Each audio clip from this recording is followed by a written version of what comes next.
কোন জিপিৰ জেডপিচি আৰু মনোনয়ন দাখিল কৰিব আহিলে কি ক'ব?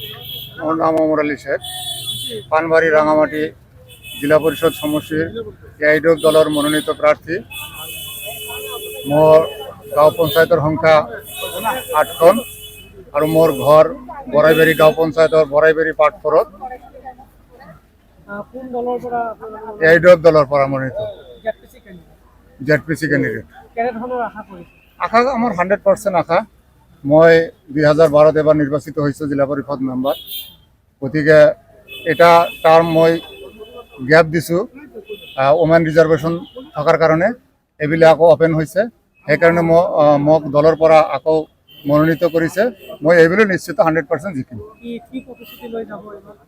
ৰাইজৰ লগত মই অতঃপৰত জড়িত হৈ আছো। প্ৰতিশ্ৰুতি মোক একো নালাগে। মই এবাৰ জিলা পৰিষদ সদস্য আছিলোঁ, ৰাইজৰ লগত মই লাগি আছো। আমাৰ সন্মানীয় বিধায়ক মিজানুৰ ৰহমান গৰিপুৰ সমষ্টিত যথেষ্ট কাম কৰিছে, গতিকে আমি এমএলএ সাহেবৰ লগত থাকি ৰাইজৰ যিখিনি সমস্যা সেই সমস্যাৰ লগতে আমি জড়িত হৈ আছো আৰু সমাধান কৰাৰ কাৰণে চেষ্টা কৰি আছো।